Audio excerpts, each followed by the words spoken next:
I'm with Gabriella Simpkins today, and we're going to ask the Magic 8 Ball. But before we get to that, we're going to ask some pretty basic questions about your music career. Tell us a little bit about yourself. I am Gabriella Simpkins. I am born and raised on Cape Cod, Hyannis native. I'm a singer-songwriter, composer, and multi-instrumentalist. I am a college student. I'm in my senior year at Salem State University studying music composition, and I'm super excited to be here. Yeah, awesome. Okay, well, I just have a quick question. Do you swim? No. Danielle actually knew this about me before this interview. Yeah. I am from Cape Cod, but I cannot swim. It's on the bucket list. I'll figure it out eventually, but... Awesome. So if you had two choices to choose a venue here in Boston to play at, where would you choose to play? First choice is Club Passim, 100%. We're actually like a block or two away from Club Passim right now. We're in Harvard Square. It's been a blessing to be able to play there and teach classes there, and also be a part of this new initiative called the Folk Collective, which is a quarterly gathering of artists and cultural thought leaders and stuff in the folk genre, getting together to talk about what folk music is, who folk music is for, and how we can make the genre more inclusive. So that's been a recent project of mine. But yeah, Club Passim is just a great room. The audiences are so attentive and open to new music. One of my passions as a musician is definitely focusing on new music, because I hate playing covers so much. Yeah, I can understand that. I feel like any song that I would respect enough to cover, I wouldn't be able to do it justice. Right. So I'm kind of anti-cover a little bit. So I'm really blessed to be able to engage with artists who are making lots of new music. But yeah, Club Passim is my first choice. Second choice, probably the Burn Back Room. Played there a few times. I actually played there last night. This is being filmed Memorial Day weekend, 2023. So yeah, last night I was there. And that's another really awesome room. The staff there are very sweet. Yeah, it's just a very intimate space. Okay, cool. Yeah. So a lot of the influences that you have are a mixture of classical, jazz, folk, indie songwriter. Is there a great influence that you have? Like, is there a person in the music industry that influences your art the most? That is such a loaded question. Oh my God. Can you be more specific? Sure. I guess, like, what artist have you been really influenced by? One of the artists that you've been influenced by. I'm gonna out myself for being very neurodivergent right now. Elliott Smith is my favorite artist of all time, I think. I was 14 years old, and I remember I was sitting in my living room listening to Pandora, because I was still using Pandora. I'm dating myself. Pandora is great. I wish more people could use Pandora. Yeah, no, Pandora's been amazing because, like, I mean, I don't listen to Pandora anymore, but the radio algorithm thing helped me find so many new artists, because I grew up not listening to much more than what my friends or my parents were listening to. Yeah. And so I didn't really have my own taste until like middle school. And Pandora is great because of all the recommendations you get. And so I found all these really amazing artists. And again, I was 14. I was sitting on my couch in my living room, and this song comes on. Yeah. And I am just totally stopped in my tracks. I'm like, where has this music been all of my life? And the song was Looking Over My Shoulder by Elliott Smith, which is off of New Moon, which is... It's a great album. Yes. Yeah. It's just a whole compilation of demos. And to think that, like, these are demos. This isn't even the final song. Like, you can only imagine what would have happened if the song had gotten, like, fully recorded. Right. And I was just amazed by, like, what one person can do with just vocals and guitar. And that's what I've been striving for in my writing this whole time. That's awesome. Yeah. Yeah, I still am not at that level yet. I can't even play any Elliott Smith songs because they're all incredibly difficult. But I'm sure you can play at least one.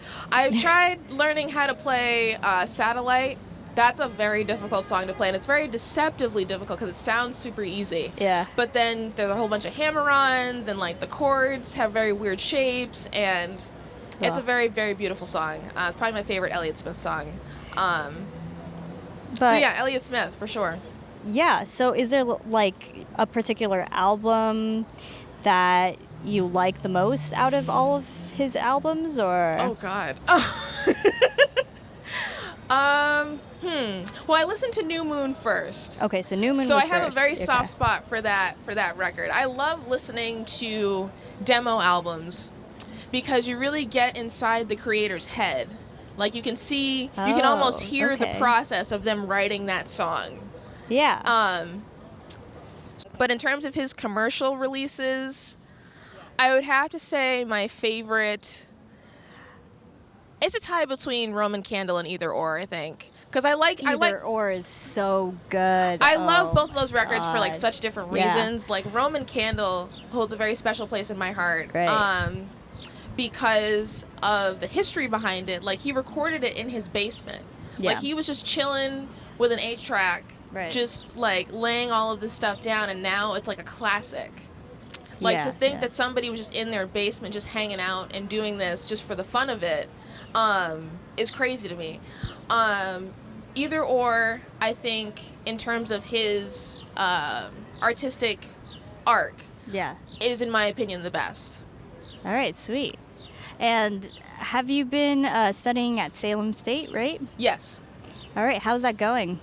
It's going. It's been really interesting because I went to Cape Cod Community College. I have an associate's degree in liberal arts.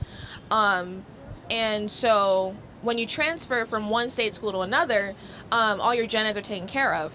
And so now I just take music classes. So it's really like being at a conservatory.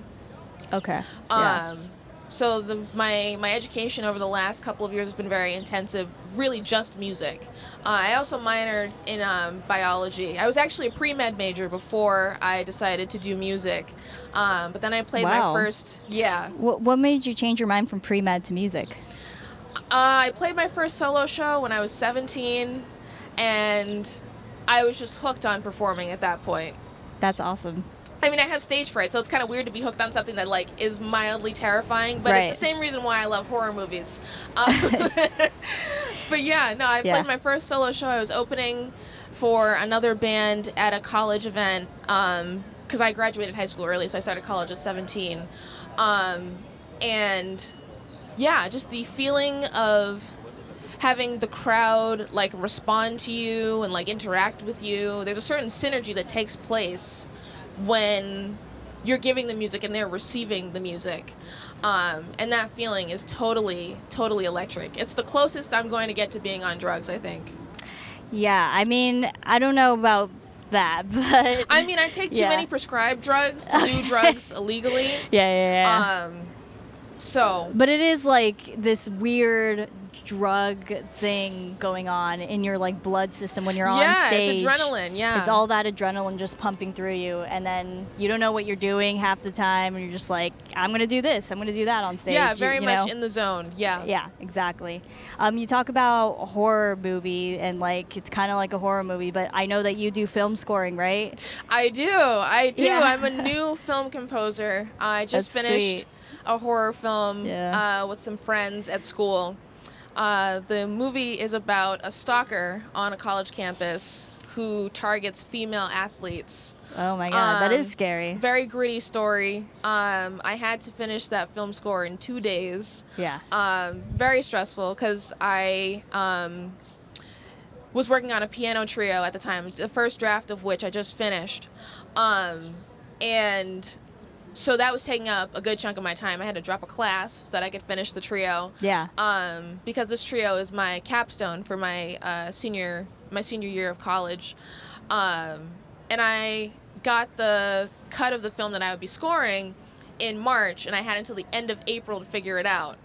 I am a massive, massive procrastinator. And I also lack time management skills. So all of my time and energy was going to this trio. And the end of April rolls around, and I've only got a few days left to finish this score.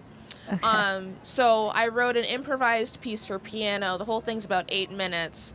And I just played the cues live. I just recorded them live as I was watching the film. I kind of had a very janky setup.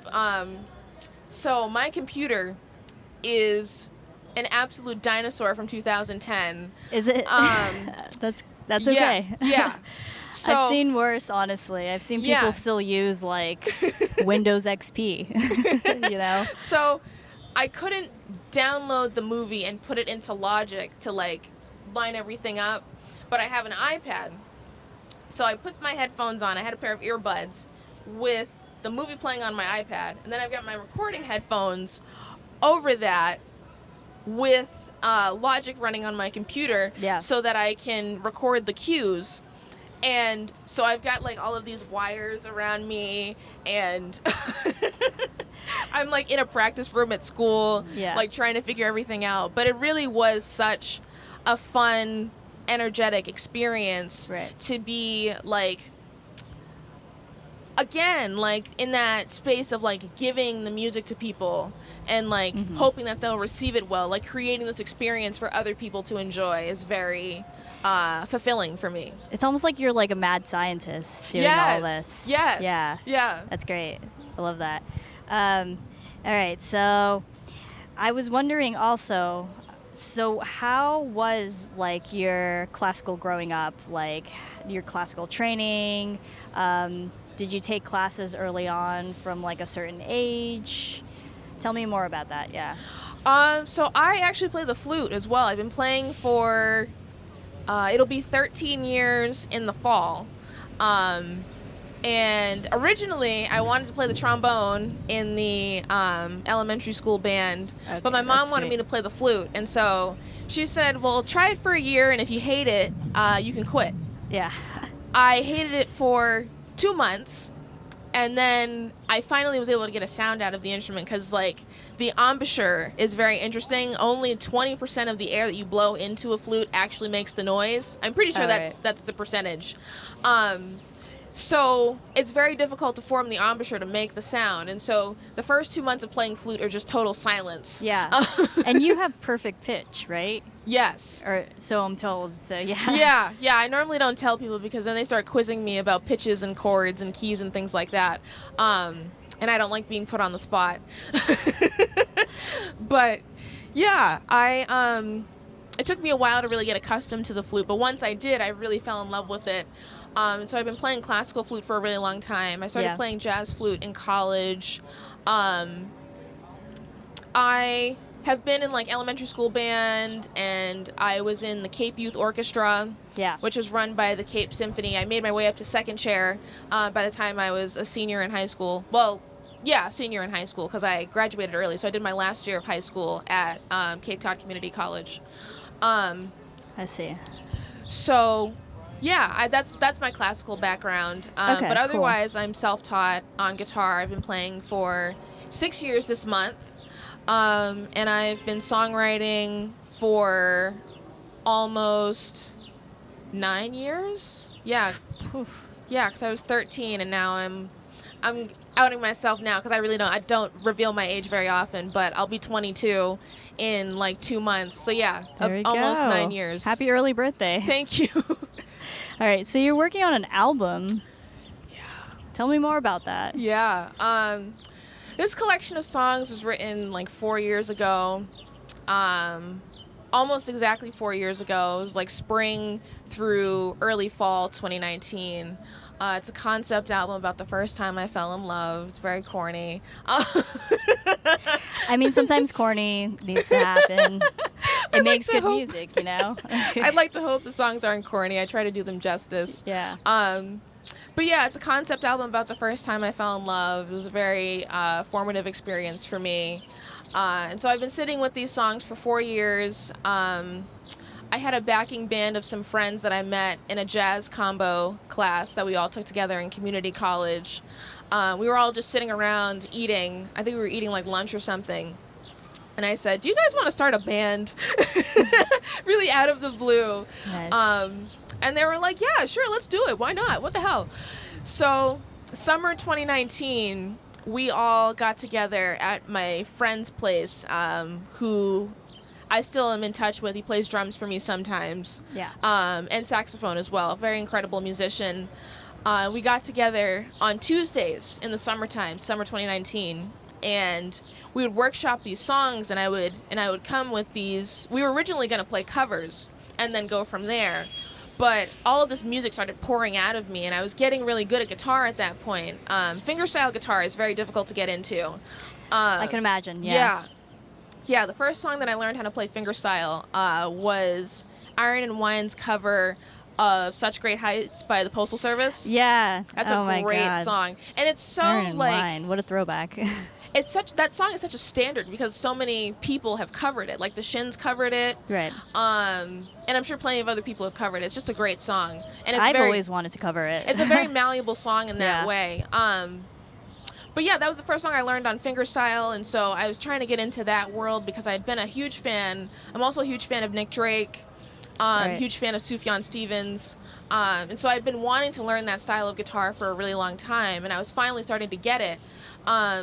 And I would learn like a lot of the picking patterns from a variety of songs by both them, Elliott Smith, stuff like that. And I learned how to Travis pick and things like that. And I would take the picking patterns that I learned in these songs and use them in my own work. So a lot of the songs on this record have picking patterns that I was just like learning at the time. So the album is very near and dear to my heart because it's kind of like almost like a documentary of my journey as like really growing into my writing. Well, sweet. And I'm also mixing this album. Yes, Danielle is mixing this record. Yep. Super excited to be working with you on that. Same. Because it's really hard. I got really lucky when I had this backing band. Unfortunately, we couldn't stick together because we were all getting ready to graduate and go our separate ways. And then COVID happened, too. So we were all, alone. But it's so hard to find people that you trust artistically and creatively, and to find people you have chemistry with. Yeah. And so I'm really lucky to have found you and found somebody that like I have that feeling about. That's really sweet, Gabby. Thank you. No problem. What program do you use for your DAW? Well, I don't record too much outside of like demos and things for friends and like rough takes when I need to do them. Okay. But I'll be producing this record myself, so I'll be taking care of all of the producing and recording and stuff. I was a GarageBand girl for a really, really long time. GarageBand is all you need.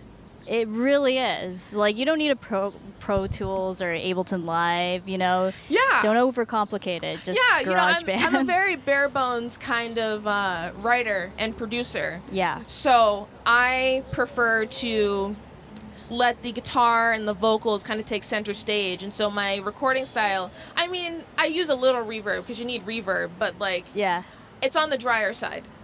So I've used GarageBand for a really long time, but I'm transitioning into using Logic, especially for my film stuff. Logic is so much easier and more applicable to that process, so I'm getting into using Logic as well. Well, that's awesome. Are you ready to ask the Magic 8 Ball? Sure. Okay. There you go. Go ahead. And you can say the question out loud or in your head or afterwards, but go ahead and ask it. Dramatic pause while I think of a question. Yeah.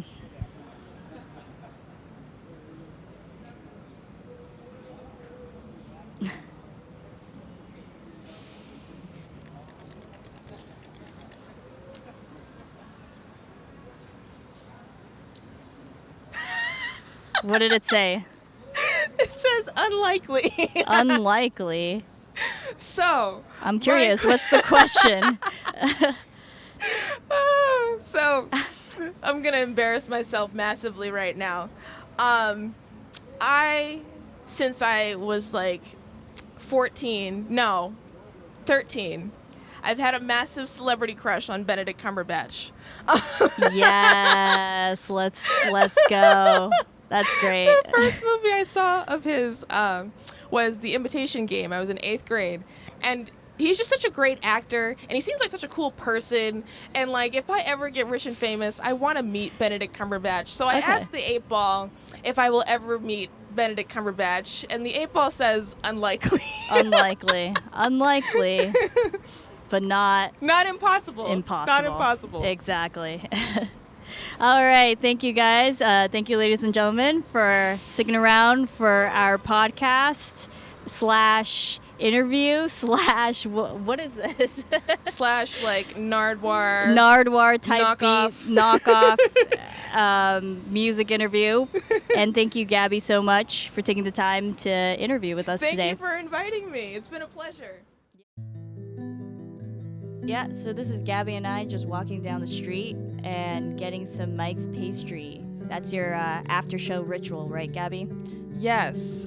Whenever I'm in Boston, I love to get cannoli after a performance because I don't eat any dairy or really anything that's going to affect my throat before I sing. So I love to have my long-awaited treat after a show. When I'm not in Boston, that's Wendy's, but if I'm in the city, it's a cannoli. I was so surprised when we went there that there was like so many options for like cannoli flavors. Like there was, I think I saw Oreo cannoli. Like maybe that's not far off, but there was like a lot of flavor options. Yeah. I'm kind of a plain Jane. I just go for a plain cannoli because it's just a classic. But yeah, shout out to Mike's Pastry for letting us film and for having amazing desserts.